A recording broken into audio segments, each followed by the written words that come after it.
talking about mistakes that leaders make while dancing salsa. We're going to take salsa as an example because there's quite specific things that people are doing not necessarily always correctly in salsa, and there's quite specific things in bachata.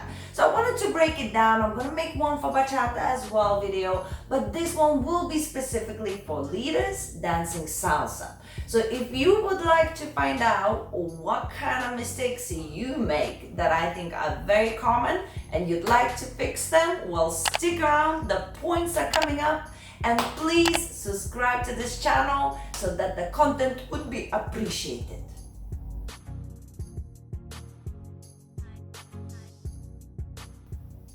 Okay, leaders, let's have a conversation.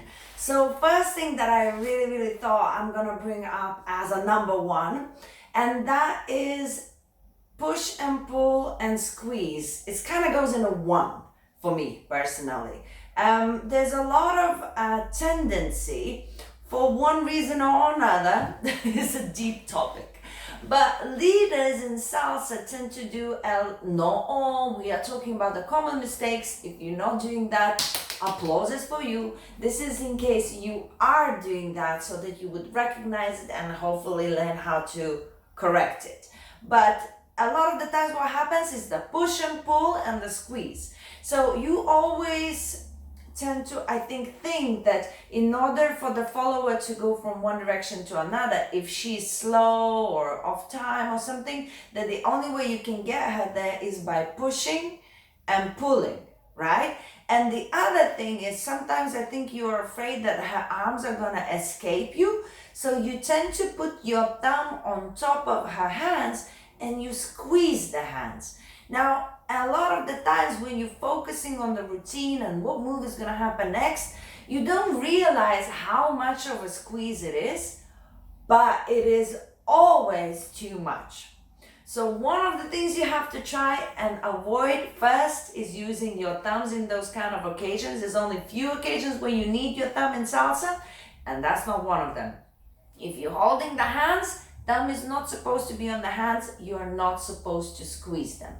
The other thing with the push and pull, you gotta calm yourself down and find other ways to make the follower do things without actually her feeling like you angry. The push and pull is unnecessary. So many times you're gonna see like amazing dancers and they're dancing with this amazing follower, and then you dance with this follower and you're like, she actually can't follow. How did he do it?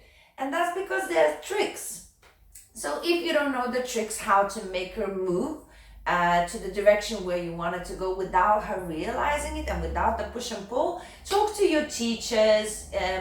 Try and learn, like maybe you miss some sort of techniques in how those moves are led.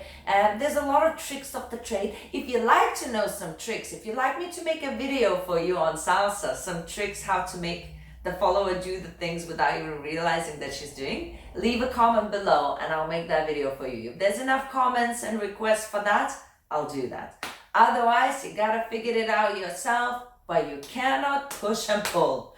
And definitely no thumbs.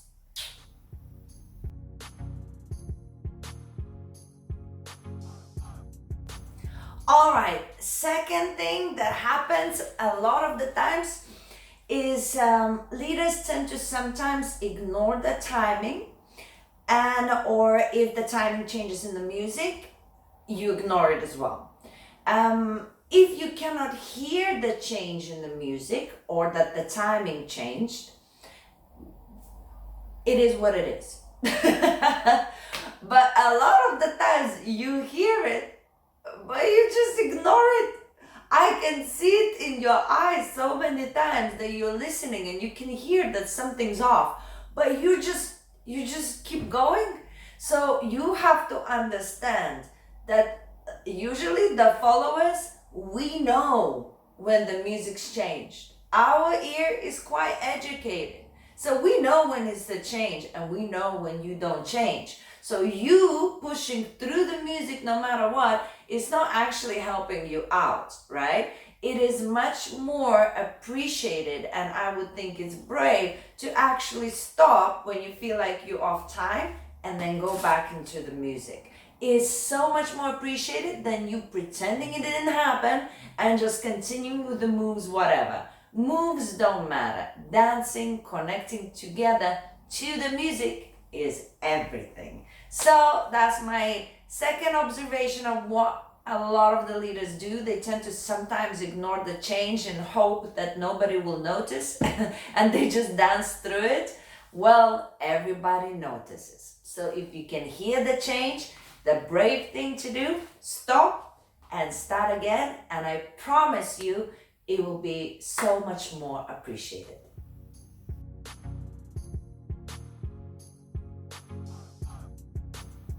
Number 3, shines. So what happens sometimes with you, my leaders?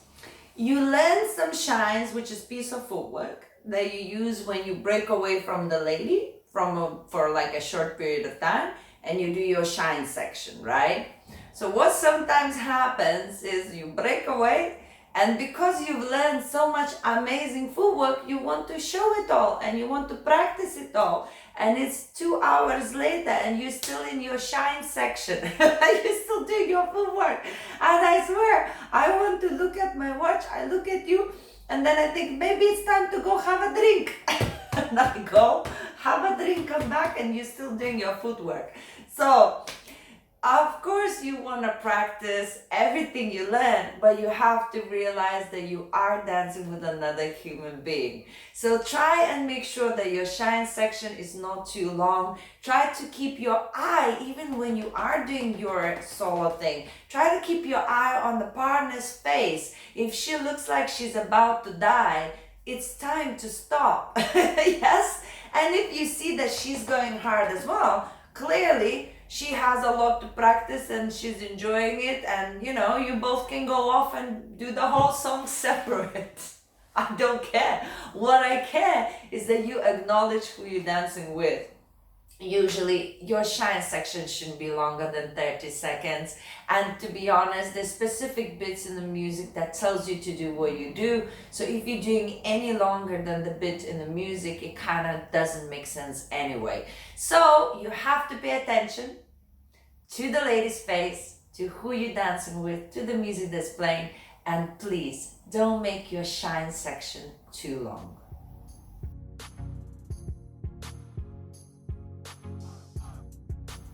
This next one is quite obvious, actually, and very common, and I'm sure you've heard this before, but I don't think it's gonna be wrong to repeat it.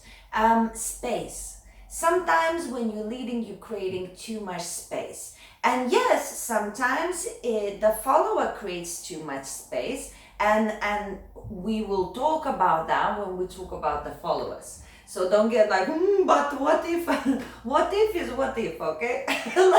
Let's focus if it's you, directly on you. So you have to make sure as a leader, if the follower is creating too much space, you want to try and minimize it and try and control it as much as possible, because usually, there's a lot of people dancing around us, and, we don't want to be bumping into one another. And if, of course, it's you, try not to do, things like that and just, all wide and everything. Try to keep everything compact and try not to do, that kind of with your arm when you're trying to create space as well. Don't push people around. Just like you doing that, somebody can do that to you. And you would definitely not want me to do that to you. So try and be aware of your space. If she's going a little bit more like, haha, keep her compact. And if that's you, remember, everybody can push. So just stick with your own little space, yes, and just try to mind everybody around you.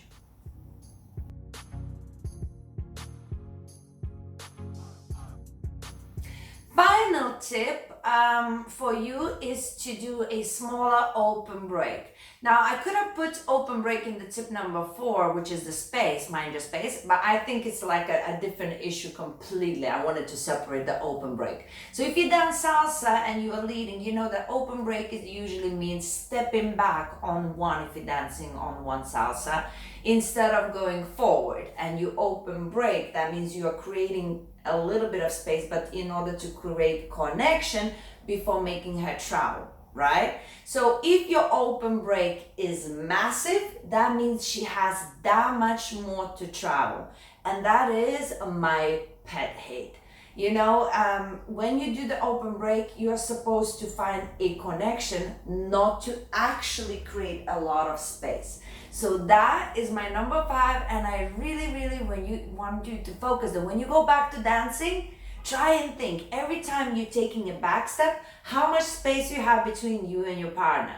If you can fit another couple between you two, there's something wrong with it. Okay, that's how you can judge it. If you did this and you think, somebody else could be dancing in between us, it's too wide. So keep that open break, that back step a little bit smaller. Keep those elbows slightly bent. Don't extend them too much because that's again extra space. Everything a little bit more compact, and that will change your dance so much. Everything will be sharper, she will respond quicker, and then if the music's fast as well, it'll be so much easier. So that's my observation number 5, is the open break. And there you go. So I hope that was useful. I wanted to look after my leaders as well. It's not all about the followers. So guys, if you watch this, I hope you found that useful. If you already were aware of these things, well, maybe this is a video that you need to share with some of your friends that you know definitely need it.